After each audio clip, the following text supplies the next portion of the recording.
God, we've gathered in this morning just to lift up your name, to celebrate you and to celebrate the blessings of our lives this week. And as we sit here and reflect, help us to be thankful for every blessing that you gave us this week. That we were able to get out of bed, that we were able to drive a car, to have a house, to have food. Lord, we thank you and we praise you. And over the next few minutes, Lord, we celebrate that. That's why we gather here. We glorify your name. It's not about us this morning. It's about you. And so whatever thoughts and emotions and things are going through our head, help us just remember you and who you are. Remember that you sent your Son to die on a cross for us, to suffer for us. And this is our time to get back. So change our hearts if it needs to be changed this morning. Put our mind in tune with you. And let us glorify you today. And we pray these things in your Son's precious name. Amen. You stand for tonight.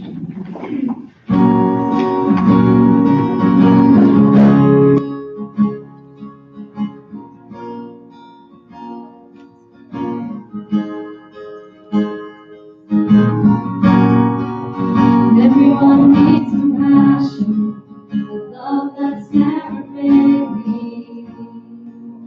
Let mercy fall on me. Everyone needs forgiveness, the kindness of a Savior, the hope of nations.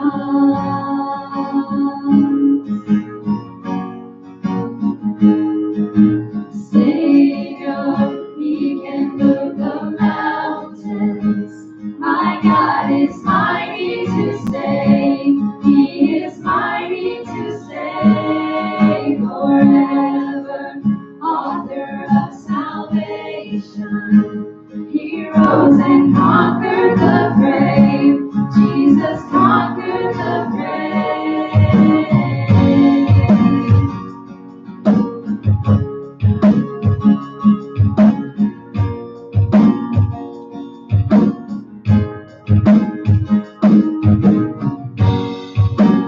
Take me as you find me, all my fears and failures. Fill my life again. Give my life to follow everything I believe in. Now I surrender.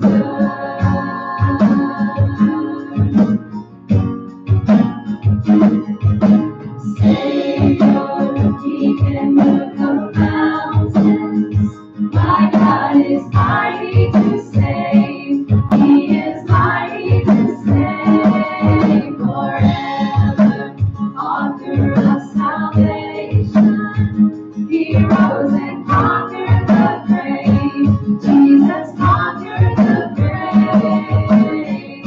Shine your light and let the whole world see. Sing it for the glory of the risen King. Jesus, shine your light and let the whole world see.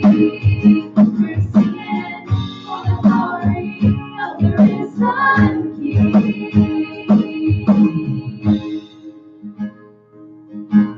Savior, He can move the mountains. My God is mighty to save. He is mighty to save forever. Author of salvation. He rose and conquered the grave. Jesus conquered the grave.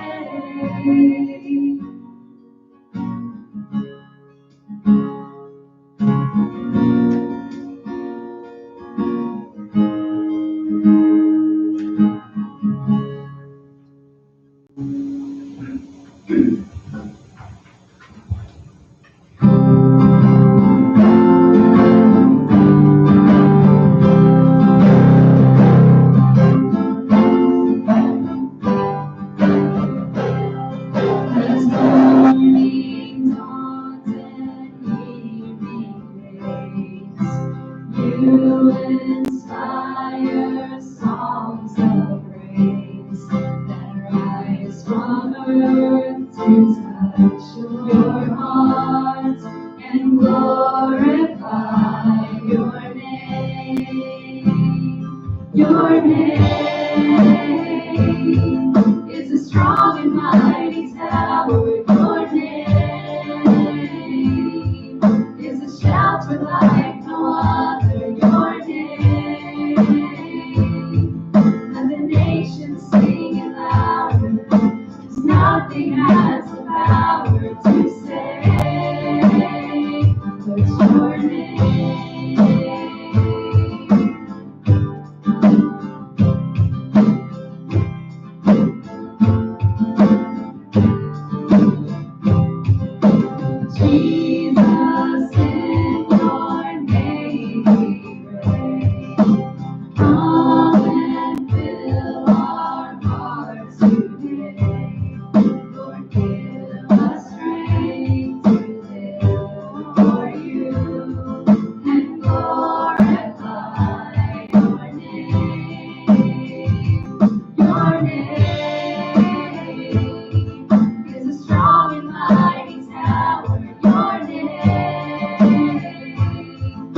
a shelter like no other. Your name,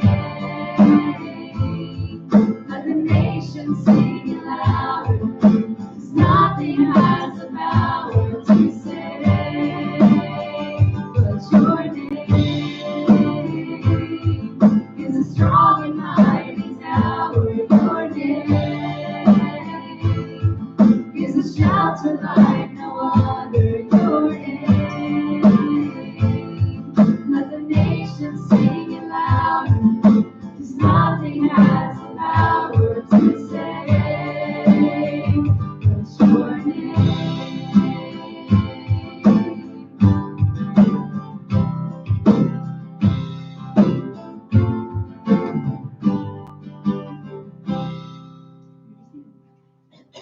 You're just looking forward to the effort.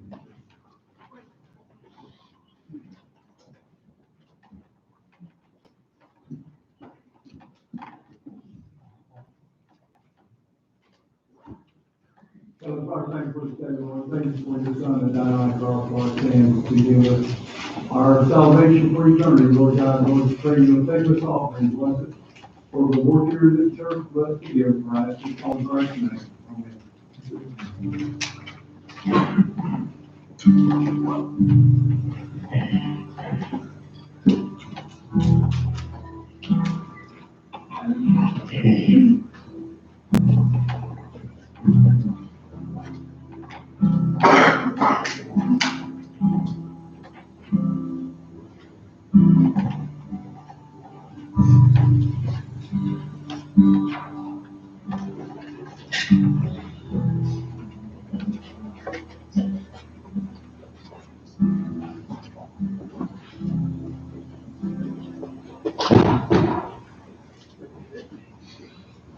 Okay, so we've been talking about, or singing a lot about God's might and His power, and this next one, How Great Is Our God, is, I think, like the culmination of all of that. The splendor of His majesty should be something that we just stand in awe of every day. And I feel like, I know we've been doing a lot of standing, sitting things, but you can't sit and sing this song. So you have to stand while we sing this song, and just lift it up. I know you probably know the words very well, so just feel free to close your eyes and just lift everything up this morning.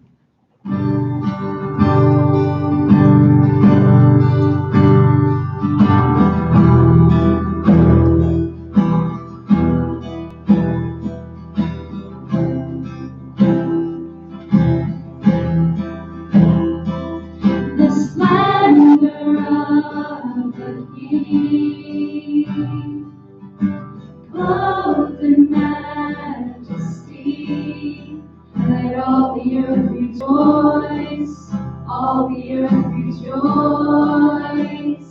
He wraps himself in light, and darkness tries to hide, and trembles at his voice, trembles at his voice. How great is our God? Sing with me, how great is our God? And all will see how great is our God.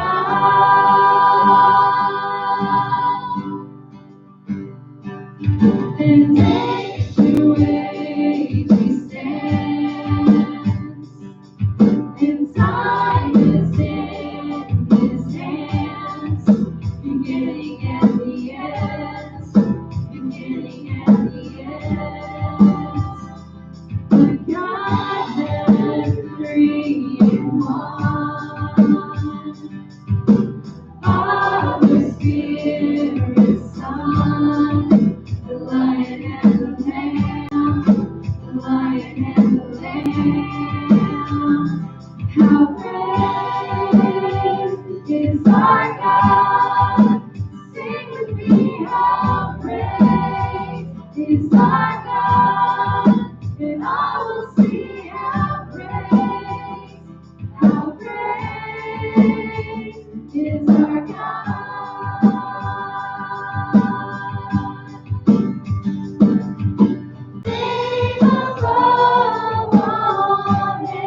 Kids, I'm gonna let you hang here for a few minutes. Maybe the whole time, we'll see how good you are. If you want candy tonight, you have to.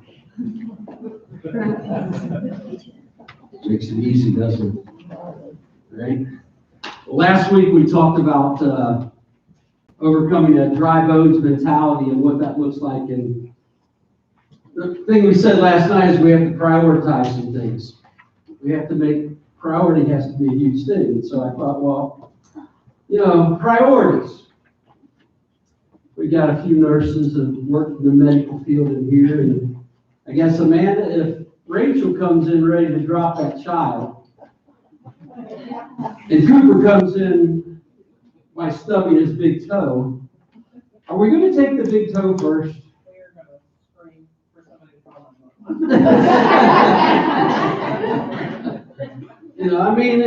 Rachel waddles in, not that Rachel waddles, okay?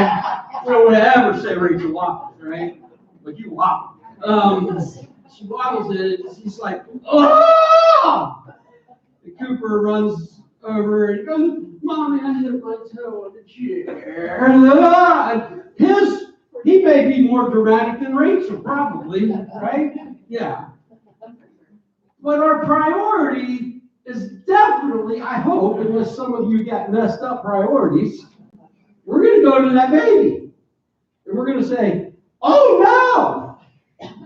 And we're going to do everything that we can to make sure that baby, and guess what we're going to do? We're not even going to remember who Cooper was, to be honest about it. It's like, who's he? I mean, what's that about? And what's cool about that is Cooper will eventually forget his big toe because he's going to see that Rachel is a priority. Because kids can even recognize priorities are important. That's what's amazing. And so if we're going to have this, overcome this mentality, it has to, we have to want to do it. It has to be a priority. If it's not a priority, I promise you one thing. It's not going to happen. And so today we're going to continue that. And really that priority or overcoming this mentality, I think it comes down, we have to have a passion for Christ. And I thought, man, this is kind of cool. So I thought passion. And, we talk about a passion for Christ. And I thought, well, let's see what Amazon's got. This is what there's passion for. These are books. Amazon, there's a passion for birds. There's a passion for books. There's a book called A Passion for a Cactus. This one, I'm going to agree with them. There's a passion for chocolate. We'll all agree with that one. I think that's a kind of important one. A passion for fashion. Some of y'all need that one. Okay, let's just be honest. Okay. Some boys need this one, a passion for fishing. Oh, yeah. Oh, yeah. You guys want to order that today, don't you? These guys are so good, they Photoshop the fish they caught. Really, it's a 20, they're saying it's a 20-pound fish. And they're really good at Photoshopping, which is kind of cool. There's a passion for flying, a passion for gardening, a passion for golf, a passion for honey, a passion for mushrooms, honey mushrooms. There's a passion for needlepoint. There's a passion for pasta. Some of you can understand that one, right? There's a passion for ponies. There's even a book called A Passion for Potatoes. Isn't this amazing? There's a passion for roses, a passion for shoes, and the one that I thought was the most interesting, there's a book called A Passion for Steam. Steam. Steam. There's a book called A Passion for Steam. There's a passion for everything in this world. And for us, our passion has to be Christ and God and who He is. And that's one of the ways that we're going to talk about overcoming this. So today, my overcoming mentality, again, I said last week, these are in no certain order, but they'll make sense hopefully when it's all said and done. But if we're going to overcome this mentality, I think we have to plan. Most of this stuff's on the back of your bulletin. The Bible talks about all kinds of plans. You know, it says in Proverbs, there's a couple of passages that say, if there are no plans,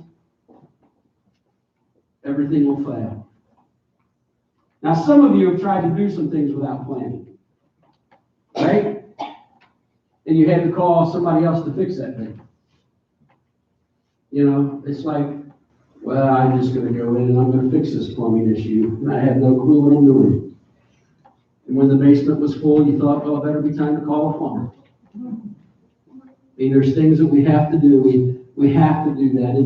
And in the scripture, I've got a bunch of passages listed there, and we're going to just kind of hit on those and talk about those a little bit and see where you're at.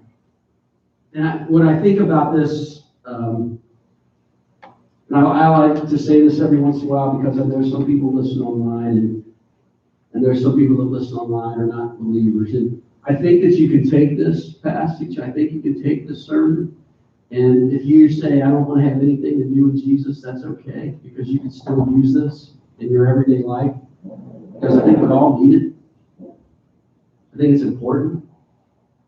And so I hope and pray that even if you're here this morning, you say, I'm only here because I got drugged here or something like that, I pray maybe you'll just take something home with you. Or you're here because, you know, somebody's taking you out to lunch afterwards. It's a good reason to come to church. I'm glad you're here, so I don't care, you know. But just, I promise you there's something here for you. I promise you, if you listen. So you have to listen. So let's look at a few of the passages here real quick and kind of go through. We all know this one, right? A wise and foolish builder. I probably could have the kids come up here and sing a song maybe, or the kids may not know this song anymore. Right? The wise man built his. Can you all sing that for these kids so they know it? Let's see if you all know. Ready? The wise man built his house upon the rock. The wise man built his house upon the rock. The wise man built his house upon the rock, and the rain came tumbling down. The rain came down and the floods came up. The rain came down and the floods came up. The rain came down and the floods came up. And the house on the rock stood firm. Now that's a pretty cool song. I mean, think how much theology is in that song. That's from Matthew. I mean, when we plan to do something, we got to plan, and we got to plan, and it's got to be, we got to be a little bit smart, because the opposite of that was who? The foolish man, and he built his house upon the sand. And what happened when the sand comes, when water comes, guys? It washes it all away, doesn't it? It's an amazing concept. And it's not very smart to do that. So for you that are here this morning, don't build your house upon the sand, because it's going to wash away. And don't build your life upon the sand. And what is the sand in this life? The things of this world. The things that don't count. The things that when I go to my grave, guess what? They're not going with me. It's not going to happen. I mean, all the money that you make is not going with you. I promise you. Your kids are going to enjoy it. They're like, yes, thank you, Jesus. No. All right? Your cars won't fit in the casket with you. It's not going to happen. Your houses won't fit in the casket with you. It's not going to happen. Your jobs won't even go to that. Somebody like, thank you, Jesus. No. I mean, but none of that stuff's going with us. So plan accordingly. Plan to do things on the solid rock, the rock of Jesus Christ. Luke 14:28 says this. For which of you, desiring to build a tower, does not sit down and count the cost, whether he has enough to complete it? Otherwise, he lays a foundation and is not able to finish it. And all who see it begin to mock him, saying, this man began to build and was not able to finish. And the Bible says, sit down and think before you act. I mean, that's really what it's saying there. Plan it out. You know, you don't just go, we're going to build the Taj Mahal, but we don't have any bricks. I mean, you still do that. Amazon that just built over on Graham Road, they didn't just come in and pay for all the land and say, oh, we don't have the money to build a building. They had the $15 million to build a building or whatever it was. They have that. Because why? Because they knew, they planned it out, they laid it out well in advance. So we got to plan because we don't want to be mocked. The next passage there is the king preparing for battle. Or what king going out to encounter another king in war will not first sit down and deliberate whether he is able to, with 10,000 to meet him who comes against him with 20,000. You know, it's kind of like today's game, right? I mean, y'all ready for today's big game, right? Somebody, Floyd was telling me before the game, this is kind of like the Super Bowl for the Colts. They got to win this game today, right? At least that's what we did. And I'm sure that they just decided to meet up this morning and go out and play some football. They said, we're just going to stay in our beds all week. We're not going to throw any passes. We're not going to run any routes. We're not going to look at any film to see what Houston does. We're just going to show up and play the game, and we don't have a game plan. And we're only going to bring 11 guys. And I was amazed to go watch Rob play football. I was like, you know, I'm used to going to a football game with like 752 people on the sidelines on each team. And I'm like, I look down and there's like 12 people on this team. And I'm like, where's the rest of the team? I mean, you got to have an offense and a defense and a special teams and all that. You know, they play it all together. I'm like, what? That's not right. I mean, and they won, so it obviously was a good game plan, right? But I mean, you know, the Colts not going to show up today with 11 players. If they do, I can promise you one thing. The Colts will lose. I promise. Because that's the way it is. So they have to plan. There has to be some planning in there. Just like the king. The passage there in 1 Corinthians, Paul says, I will visit you after passing through Macedonia. For I intend to pass through Macedonia. Perhaps I will stay with you and even spend the winter with you, so that I may help you on my journey wherever I go. For I do not want you to see, for I do not want to see you now, just in passing. I hope to spend some time with you, if the Lord permits. But I will stay in Ephesus until Pentecost, for a wide door of effective work that is open to me, and there are many adversaries. And I think that passage right there kind of summarizes it all. Paul had great plans. Paul, you know, you that have the old Bibles, in the back of the old Bibles, what's in the back of the old Bibles that you all remember? Maps. And what's like the best maps that are in there that always have little outlines on them? Paul's journeys. I mean, didn't it seem like every Bible had Paul's missionary journeys lined out on them in the back of the Bibles? And I mean, you could follow it, and he's like, oh, here. I mean, he had a plan. He didn't just show up and say, I'm going. And he knew that there was going to be maybe some problems. But what he said in there is the key. He says, as the Lord permits. As the Lord permits. And what I'm here to tell you is this. We need to make plans. It is very important to make plans.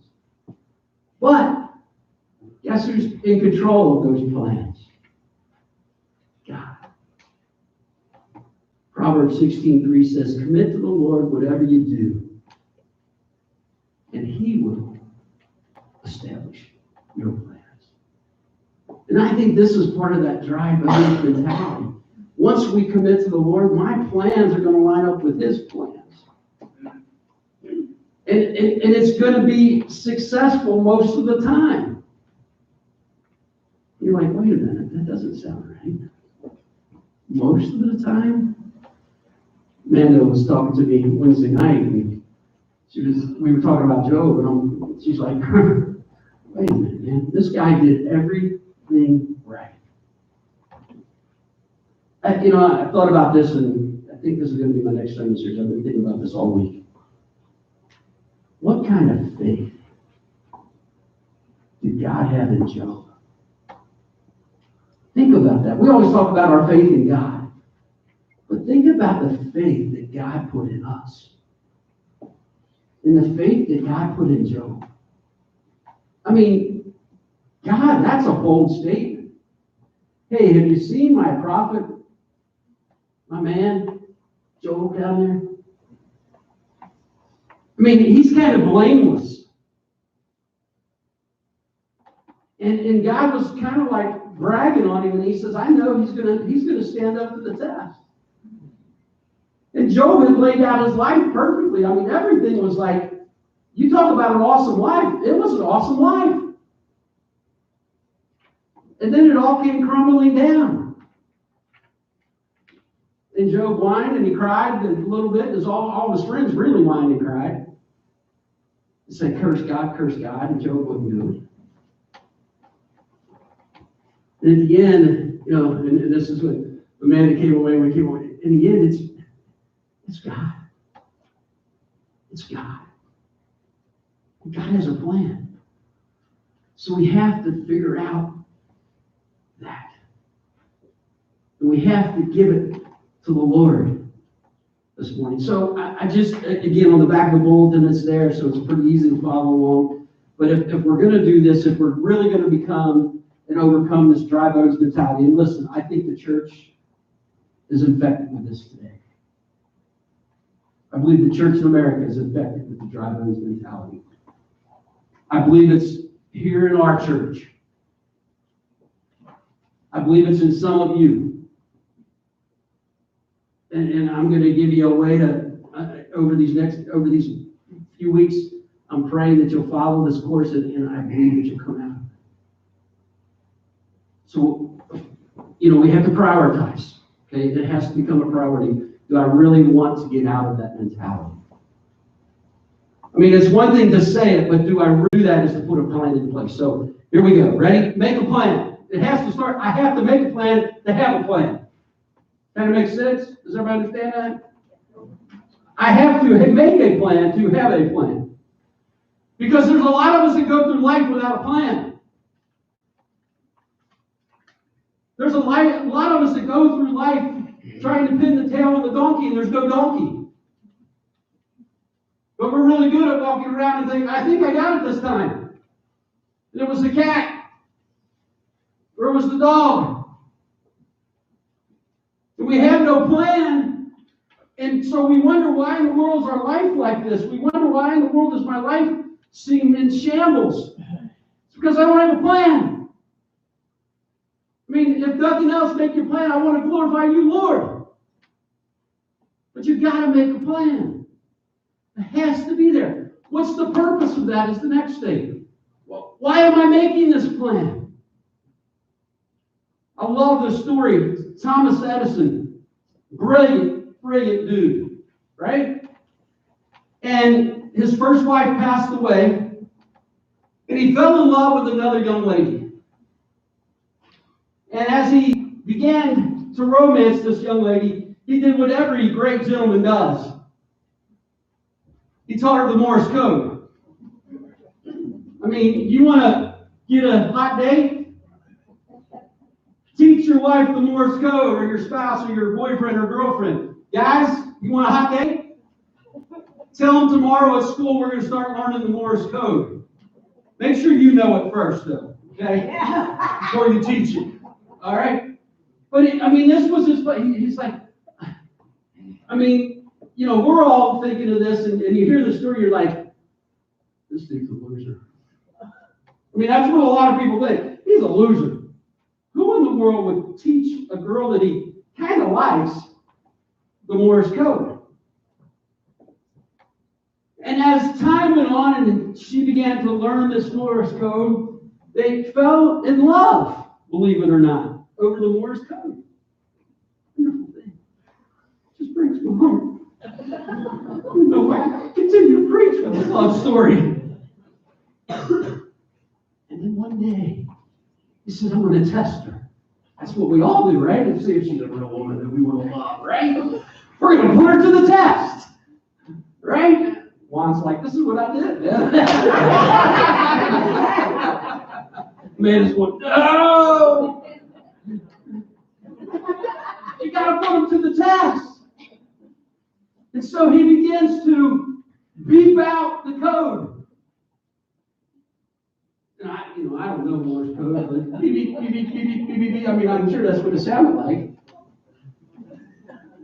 And she got the code. And she responded, yes, because he asked her to marry him through Morse code. Now that's a romantic proposal, isn't it? You guys think you all have wonderful proposals?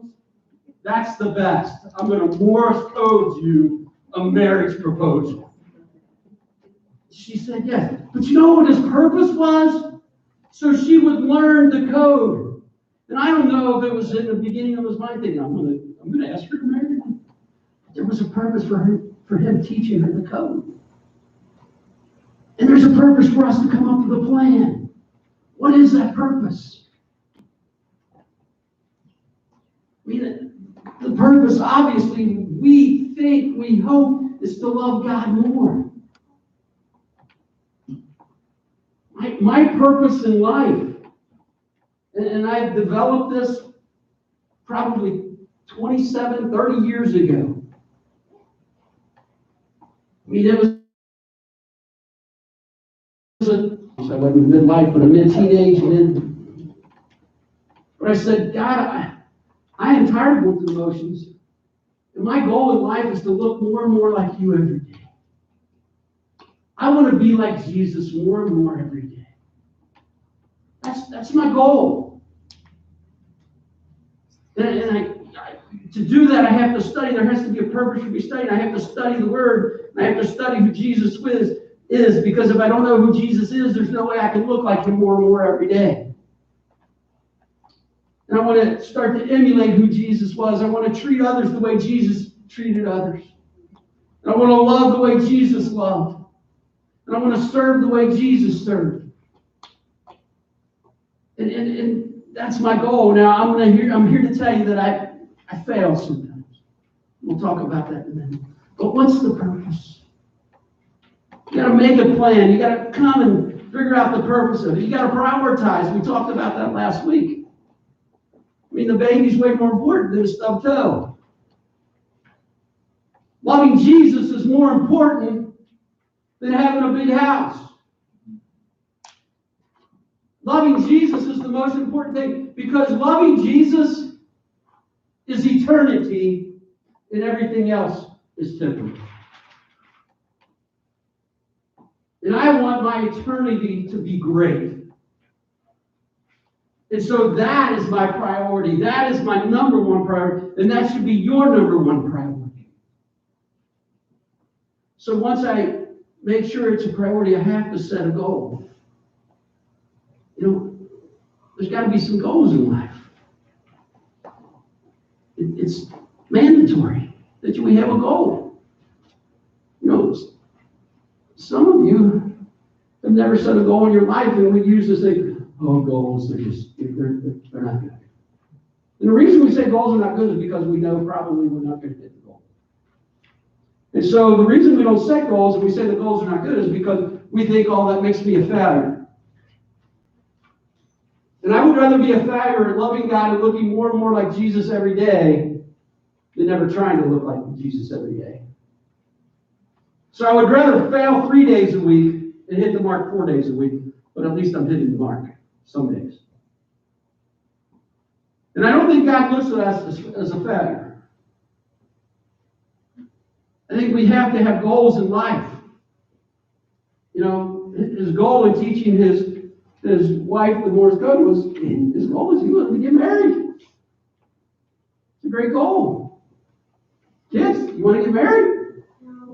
One of these days you're going to want to get married. I promise. It's coming.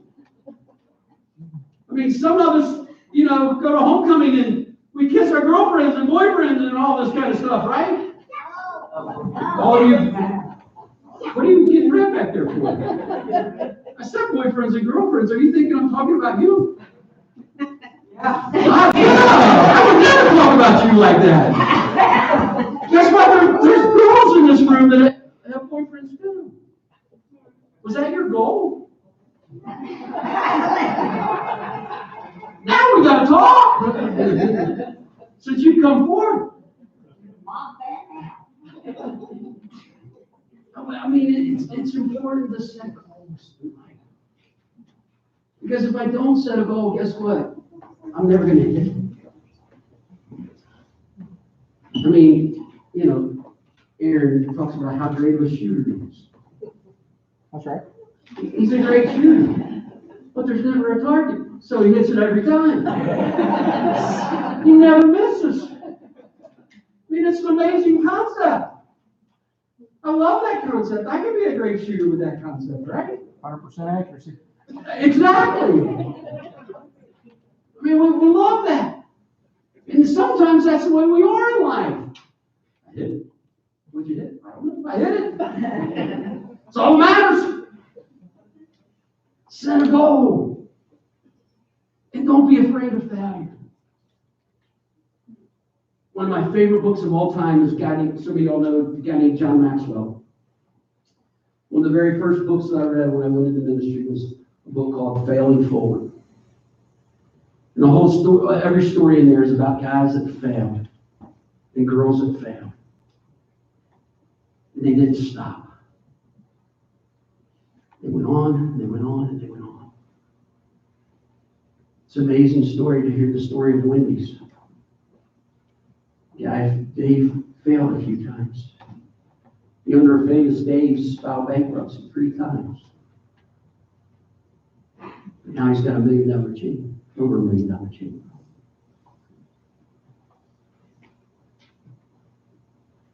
Apple. All of y'all have an Apple, but most of you have an Apple device. There was failure along the way with Apple. They didn't just chuck it and say, oh, it's done, we're failures, we're losers, we're nothing. They kept on. And now, what I like to say when I told my classes at school, there's not a person or a device that has impacted the world more than Apple, to be honest. You go all over this world, and Apple has impacted the whole world.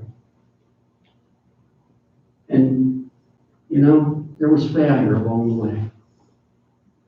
But they had a goal. And the goal was to be a great company.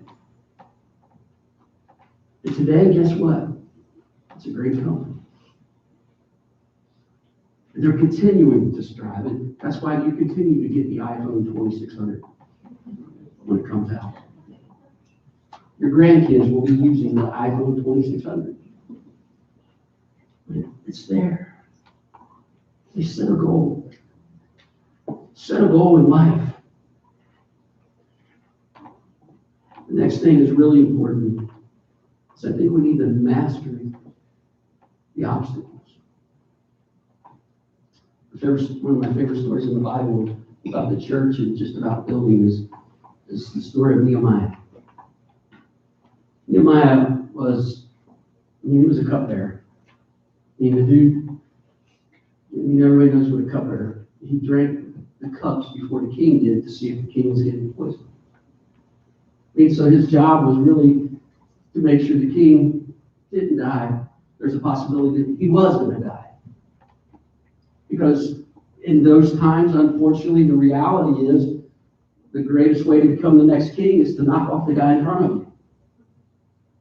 And so you see that throughout the scriptures. But Nehemiah, he came and he saw, and he started to do all this. He made a plan. He knew the purpose. He put some priorities out there. He set a goal. He says, we're going to finish building the walls. And there was many obstacles that came.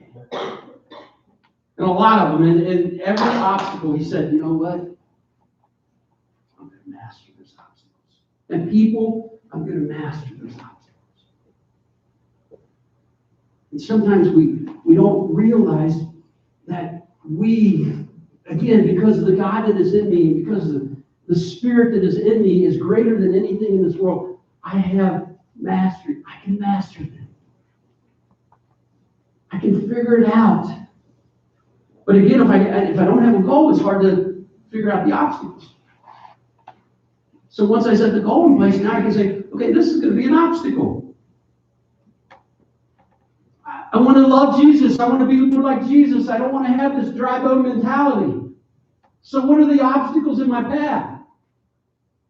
Well, sleep might be an obstacle. You can master sleep, believe it or not. There's this thing called an alarm clock. It's a novel concept.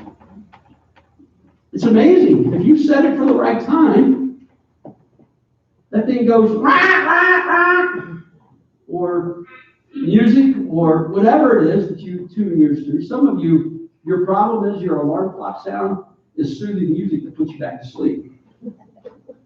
So you haven't mastered that technique yet. You know, this is what I used to tell kids, and my college dorm mate, one of the guys in my dorm, this dude could sleep through about anything. And like the first 2 weeks of class, he missed every class almost, or he was late. He didn't miss it, but he was late. And I just began to ask him, why are you doing that all the time? He goes, well, I set that alarm clock right next to my bed, and every time it goes off, I just hit it. And it kind of shuts off. And I said, let me give you a novel concept. Put it on the other side of the room. He goes, then I'd have to get out of bed. Duh! He began to do that, and it's amazing. He wasn't late too many more times. But he had to master the alarm clock. You know, I want to look more like Jesus, and listen to me. This is very, very important. And I shared this, I can't remember who I shared this with. I shared it with somebody this week. If you're not a morning person, don't do devotions in the morning. I know that we hear this all the time, start your day off with Jesus, and say a prayer to start your day off with Jesus. But if you're not a morning person, you're not even going to remember what you read, to be honest about it. So do it at night. That's mastering the obstacles. You know, I got to master those things that are going to be a hindrance to me. I got to get up earlier. I got to go to bed later. I have to make an effort to go to church. I have to make an effort to go to Bible study. I have to make an effort to change. I have to change those things, and I've got to get over whatever obstacles are in my way. We got to master those obstacles. There was a young man, and some of you have heard this story maybe, but he was looking for a job. He couldn't wait to figure out what job it was going to be for him. And he thought, in that time period, one of the greatest things to master and one of the greatest things to do was to cut down trees. And he showed up one day to apply for a job, and the foreman said, well, show me how quick you can cut a tree down. And he began to cut, and the foreman was impressed. I mean, he was really impressed. He said, show up Monday, man, you got a job. He showed up Monday, began to work. On Thursday morning, he showed up for work, and the foreman said, at the end of the day, come in and pick up your check. And the gentleman said, wait a minute, I thought we worked on Friday, and we got paid on Friday. Well, most people do, but we're letting you go today. The young man was hurt. He says, I'm a hard worker. I work harder than anybody. I skip my coffee breaks. I'm not even a union guy. I skip everything. I'm here before everybody else. I stay later than everybody else. And the foreman said, on Monday, you were great. You were the best. On Wednesday, you were towards the bottom. And the foreman began to think, and he asked him, he says, have you sharpened your axe every day? He says, no, I've been too busy. That's why he went to last place. Donnie learned that yesterday, right? If you don't have a sharp chain, it doesn't cut trees, does it? I mean, it kind of galls it pretty quick on some trees. You gotta have a sharp chain. It's an obstacle. A dull axe is an obstacle. It's an easy fix. Sharpen it. But sometimes we just don't think through that process. We don't think about it. We let our obstacles master us instead of us mastering our obstacles. That's why kids bomb out of school. That's why kids fall to all kinds of craziness. That's why parents fail. It's because they haven't mastered the obstacles. I love the story that Larry Bird, I shared a few weeks ago that LeBron James was probably the greatest basketball player ever. If I was going to pick a team, Larry Bird would be the guy that I would pick. I think Larry Bird, if the game was on the line, I would want the ball in Larry Bird's hands because he was probably to me, was the greatest shooter ever. And I love hearing the story that when he first started out, he was not a great shooter. He couldn't cut it in some places. And then he went out every day and he said, I'm going to master the shot. And he started to take 500 shots a day. And he continued that all the way through college, and even into his pro days. He was still taking 500 shots a day. Because he wanted to master his biggest obstacle, which is missing the shot. He didn't want to fail. He wanted to master that. What is it that you need to do today? Master the obstacles that are in your way from keeping you to look more like Jesus every day. Can you think about this for a minute? Maybe it is getting out of bed earlier. Maybe it's opening up our Bible for some of us. Maybe it's cutting back hours at work. It's okay. Whatever it is, you got to master those obstacles. And I think the last thing that we have to do is we have to measure the plan. Success. Are we having success? And I'm not saying we're going to have 100% success. But are we having success? That's the main thing. And if we never evaluate, and a lot of people don't like to evaluate, because we look at it and sometimes when we start evaluating, we like, oh, I'm a big loser, is what we think. And I don't think that's the purpose of evaluating and measuring. I think the purpose of that is to make us better. to make you a better person.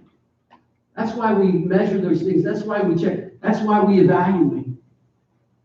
And when we don't hit the mark, it's okay.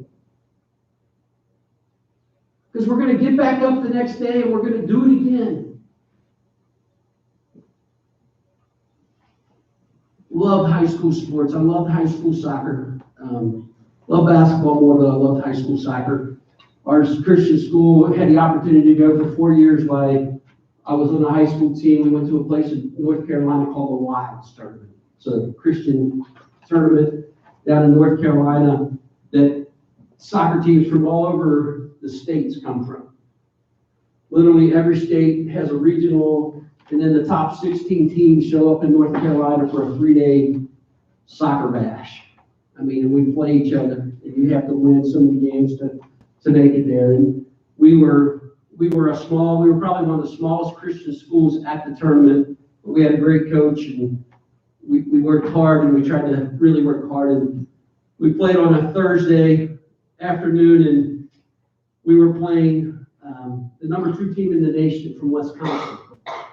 And we played hard, and we fought hard, and we ended the game in a 0-0 tie. It's like, man, that stinks. You play all that time, and then we go 2 15-minute overtimes. Still nobody scored, and then you do 2 15-more-minute overtimes that are called sudden death, golden goal. If somebody scores at any time during those 2 15 minutes, then guess what? You win. And then after that, it's the dread penalty kick. We hated the penalty kicks, but we played all of that time, and we went to penalty kicks. And we came up, and we knew coming in that one of our best chances to win was to go to penalty kicks. And we practiced penalty kicks every day for like 3 weeks. We had 5 guys that practiced them every day, and then we had another group of 5 guys that practiced them every day. We had 10 guys. And I was lucky enough to be, or I don't know if it was luck, but I was blessed enough to be in the top 5. And we started to play this number 2 team and go into penalty kicks, and we were playing, and sure enough, I was the number 5 kicker. And we played, and the number 5 kicker, it came down to their number 5 kicker missed, and if I made it, we had a chance to win. No pressure whatsoever at all. And lo and behold, I made the kick, and we won the game. And that was awesome, and we celebrated, and everything was great. The next day, we went into the same thing with the number 1 team in the nation. We went into overtime again, and again, I was the number 5 kicker, and this time the number 5 kicker hit the post and we lost. And I thought, man, I choked. It was terrible. I mean, I was miserable. And I could have dwelled on it, and I could have said, forget it, I'm never going to do that again, and told the coach, never let me do that again, because I never want to be that person again, and just focused on the loss and totally forgot about the day before. The next day, we're playing the number, I think it was the number 7 or 8 team in the nation, somewhere around there. And didn't go into overtime or anything. It was a 1-1 game, and one of our best players got tripped in the box, which means it's a penalty kick. And I'm like not the best kicker on our, I mean, I knew I wasn't the best kicker on the team, and coach said, Patty, you're taking the kick. I'm like, oh, thanks. And I know what he was thinking. It was this, it was a consolation game, so who cares, right? But he didn't want us to dwell on the failure. He wanted to be a success. And luckily I made the kick, and everything was all right with the world. But we evaluated who was going to kick, and we measured it, and we took time every day. We took a plan and who was making the most of those kicks. And when it comes to life, we have to measure. We have to evaluate what we're doing. We have to examine our lives. That's why the scripture says, examine yourselves. And the Bible says, examine yourselves. To do that. And know that God is there. And whether I want to please Him Proverbs 16:9 says this. In their hearts, humans plan their course, but the Lord establishes their steps. See, when my evaluation is focused on Him and not me, because that's the most of what we want to do. But when it comes to a spiritual plan, it's focused on Him. And there's some of you that came in this room this morning, to be honest, and your eyes were on yourself. Honestly. You won't admit that, but it's the truth. And you have a plan, and you had a plan, and you have it. And I'm going to tell you, God has a plan, and God's going to establish your steps for you. And God's plan is this, is for me and you to look more like His Son every day of our lives. And if I'm truly one of His children, if I'm truly a believer in who He is, sometimes God's going to send things into my life that are going to mess with my life. But the reason He does that is to make me look more like His Son. And there's sometimes you're going to go through hard things. You're going to go through difficult things. You're going to go through all kinds of things in this life. And you can come out looking more like His Son, or you can come out looking more like the devil. Because really, that's the only two places that you're going to be. So, make a plan. If I really want to look like Him, if I don't want to have this dry bones mentality, you got a plan. You got a plan. What are your plans? That's the question. Let's pray. God, thank You for all that You do. Thank You for having a plan. Your plan was to send Your Son to die on a cross for my sins, for the sins of the whole world. And that's the greatest plan ever, because of that plan, I am free today. But for all of us to get there, it takes surrender. And Lord, there's some today that need to surrender their plans to You. Because they've got plans, but they're not plans with You. They're plans apart from You. And there's some here that are living in a dry bone mentality. And they need to surrender to You today. To get out of the valley. To get on top of the mountain with You. So Lord, I pray that we would surrender to You today. It's in Your Son's name I pray.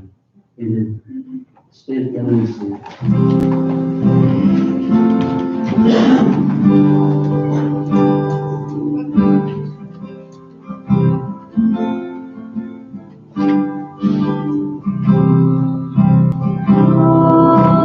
Jesus, I surrender. All to Him I freely give. I will ever love and trust Him in His presence daily live. I surrender all.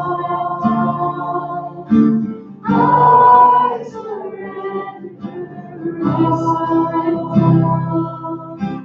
all to Thee, my blessed Savior. I surrender all to Jesus. I surrender. Humbly at His feet I bow. Worldly pleasures all forsaken. Take me, Jesus, take me now.